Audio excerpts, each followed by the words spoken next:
Subie, Subie, I'm Yeah, sorry, I've kind of fucked up. that's all right, We're gonna pal. have to start again. Everything's fine, but we're gonna have to start again. I'm really sorry. Cool.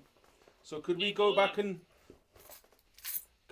and that picture that's just behind you? Could we look at that again, or the one that you showed us before? The one about the street. It was beautiful. Yeah. So what's that painting on the wall there? Try to get a good. Yeah. So here, let me just move the plant out of the way. Get a better. How's that? That's good. What's it? Right. What's the word on it? So What's the word on it? I can see letters. it says broken head, Okay. Go a little bit and further around. then Tiny bit further around. Yeah. Bit further. Bit further. Yeah, that's it. so and also there's the word soul Okay. here. Yeah. Yeah, but the title of the piece is broken head. And go around a bit more. Yeah, that's it. So tell us about how you made that. I made it with a very thin layer plaster, and then like I applied like kind of slid it onto once it was set a bit. I slid it onto the material on the background here, Yeah. and I've used that's a bit the this bit here is just a bit wood, Okay. and then we've got a wee bit wire in here as well. It's Yeah, fantastic. yeah, it was a bit of a happy accident, really. Okay. So do you want to go and find your spot when we could see you? Uh-huh. Because that was looking great. So the people watching may not know that you're a visual artist and a painter as well as a singer. So how did those two things start, and how do they fit together? Okay, so the singing started to a very young age, except I wasn't singing publicly or anything like that. But for a very young age, I was always aware that I had this, what I refer to as a gift for singing. And I sang a lot just when I was in bed at night, and I sang a lot. The way I sang was just always singing along to records, or just singing them off the top of my head once I'd learned them. What sort of Just records were always you singing along with, and where did you? Who uh, played them? well, there was lots of Motown stuff. Ray Charles, my dad played Ray Charles a lot. I really gravitated towards that. And my stepbrother, whose room was next door to mine, he played a lot of Elton John, and I would sing when I could hear his music floating through the wall, coming through the wall. I would sing along to that kind of thing, Elton John, and I was aware how natural it was for me to learn the tunes, and word for word, phrase for phrase. Yeah, occasionally I sang at my granny's New Year parties, and all the aunties and uncles would Yeah. give me money. But other than that, my granny was always saying, "Oh, I want to get you an opportunity knocks," but nothing really developed. I had to I got certificates for singing Robbie Burns, and I would get picked to do the solos in the choir and stuff like Okay. that at school. But other than that, I didn't. Nothing was really developing for the singing, and it wasn't until I was in my 30s really that I sang publicly, and I suppose it began with karaoke, really. Oh, okay. I used to, you'll like this, I used to go in for karaoke competitions because you could earn a wee buck with that. But there was occasions where I wasn't allowed to, like, I got kind of dissed for the competitions because they thought I was a professional singer, and right. it was a fair game. Anyhow, I first, so I'd be about 31 when I first started singing publicly. My first ever time singing with a live band was Henry's Cellar Bar. Okay. And that was. Is it okay to ask how old you are now? Yeah, man, I'm 63 now. Okay. So it was about half your life ago you started singing publicly. Yeah. Yeah. Yeah. And it's the same, like, with regard the art, the art, that happened completely by accident. And it was something that I just kind of fell into, so to speak. And it was when I bought my daughter, who was 10-year-old at the time, some art materials because she was showing a flair for it. And I ended up having a go with the materials myself, just the basic kind of stuff, like charcoal and graphite and oil pastel, chalk pastel, that kind of thing. And I just found myself really enjoying experimenting with the material, the media, and that's how that happened. And through much encouragement for an artist friend, like, they were very childlike, the drawings that I was doing, and they just made me laugh, and I thought they were quite ridiculous, but my artist friend had said there was a good quality to them, and I kept going with it. And so I did my own thing with the art for about 15 years. I would maybe a kind of I was involved in lots of local campaigning, and I would what's the word I'm looking for? Merge it, the artwork with the campaigns kind of thing. And then when I was 45, I went to college. Art college? Yeah, well, Telford College. Okay. For the arts course, and then that opened up a whole new world to me. And I continued on and went to uni. I went to the Glasgow School of Art. That was like living the dream. It was wonderful. And I got graduated when I was 56. It took me 11 years to get the honours degree, because the life would just take over, and it meant I was taking a year out here, a year out there. But yeah. And the art college burnt down and stuff. Yeah, that's the Glasgow School of Art. The first fire was just before I started, and the second fire was bang on the day that we graduated. Wow. So yeah. So you're this very sort of super creative organism, aren't you? I think you're one of the most creative people I've ever met. And thank you, Tom. And your house is like that. You're you through my art in the skip. Should we talk about that? That could be good. Can I'll tell my version of it, and then you can. Okay. You can then.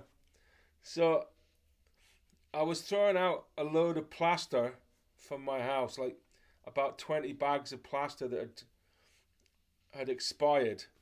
And I was worried that the people at Tip would think I was a business trying to do stuff which is not allowed.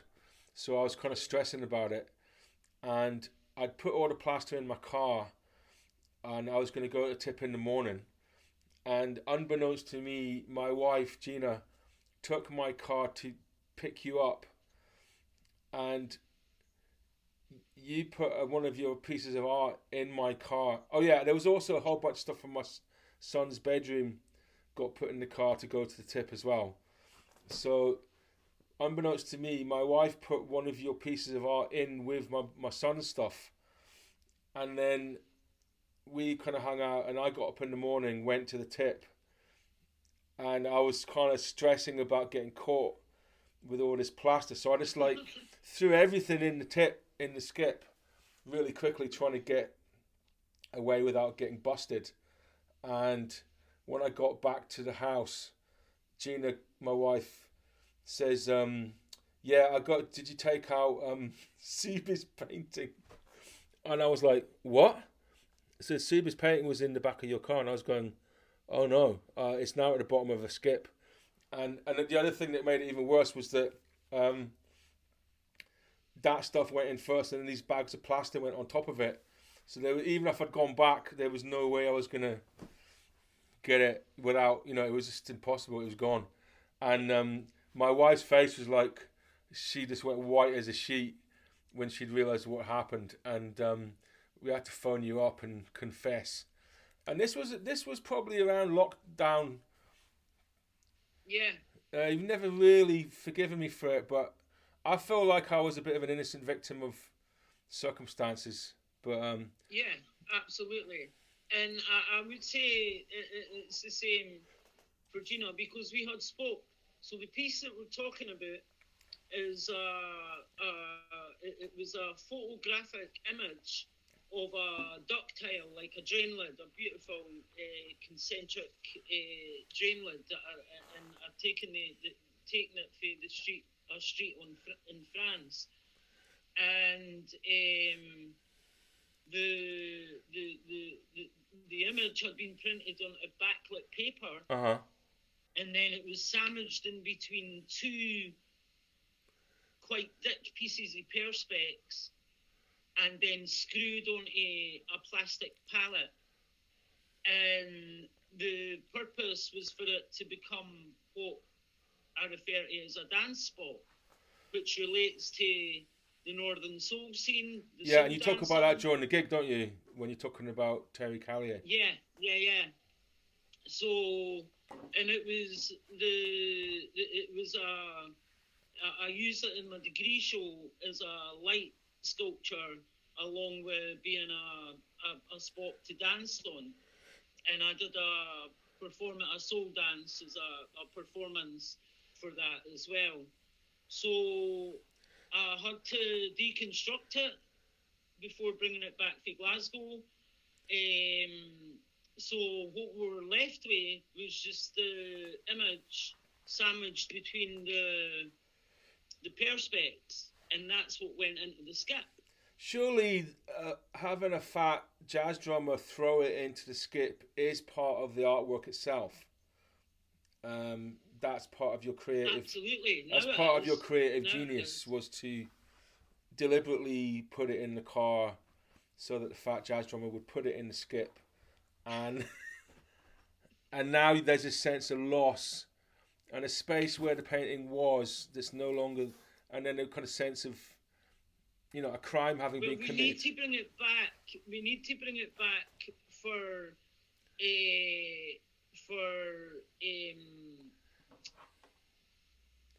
creative purposes. We do. I think what needs to happen is with the Terry Callier tribute. Can I make a suggestion?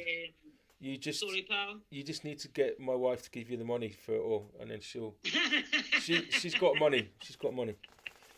Cool. Just say you need to give me whatever it is, and because it is ultimately her fault. I remember Gina, when she phoned me to tell me about it, she could hardly speak. She was mortified. She was actually crying. Yeah, she was. Which was a wee shame, but because she had told me that she'd bad news, and I just had some really bad news about a friend passing away. Yeah. In France, and I thought, well, sorry, he didn't pass away in France, but he was one of my French friends. He passed away in Thailand, but So when she said, you know, that it was bad news, my hat was Oh. going, what now?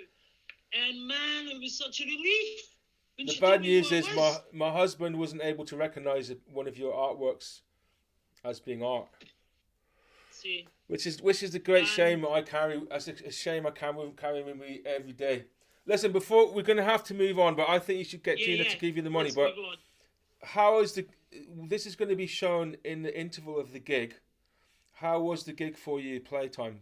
How did you enjoy yourself? And it was brilliant. I felt I was bricking it. Because I didn't feel I was prepared with the new tunes, the Terry Kelly tunes. I felt I needed to be much more worn in with them, if that makes sense. Yes.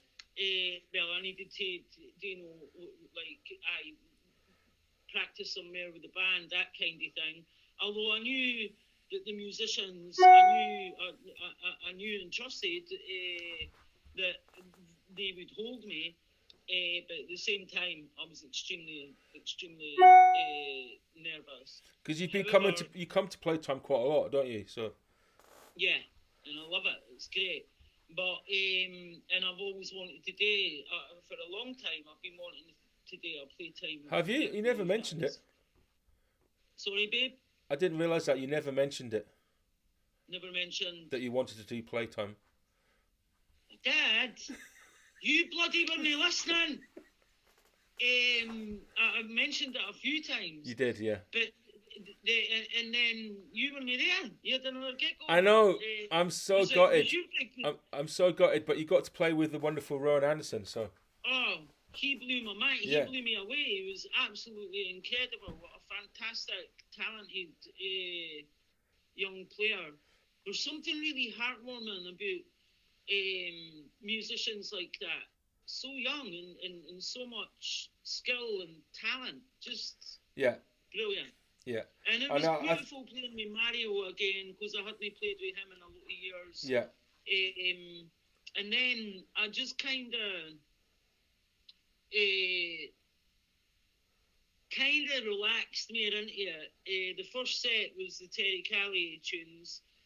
Well, this interview is going to be shown between the first set and the second set. So, how do you think the second half's going to go? Oh, I felt the second half was absolutely brilliant, and I think it was a bit. To be honest, it was a bit like, right, that's the Terry Kelly tunes done. I've got over that hurdle, or we've got over that hurdle. Like, you know, doing these tunes for the first time. And by the time it came to the second set, I was completely relaxed, because it's tunes I kind of know inside out, and I could really belt them out. Yeah. I think until such times as I feel really comfortable with the tunes, I kind of, there's always going to be a bit of an edge there, which is all right as well. It's a challenge. You've got such an incredible. You've got an incredible voice, Subie. It's just you've got an incredible voice. The point that I was going to make there was that I feel until I've got that kind of, I feel that, right, I've got this, or at least mostly got this. I find it hard to project my voice. Right. Whereas in the second set,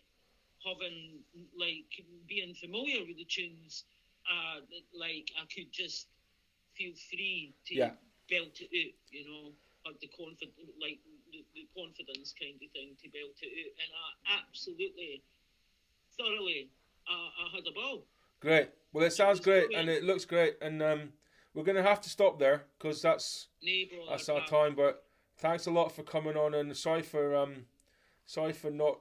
We started, and I didn't press record so I had to start again, and I'm sorry for throwing you. Okay, now that's something I could have suggested.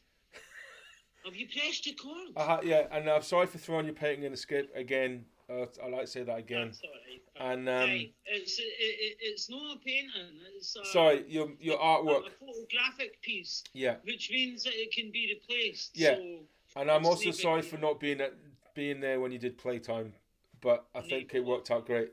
And and I think you're wonderful. You're a wonderful human being. So. Oh, ditto, my pal.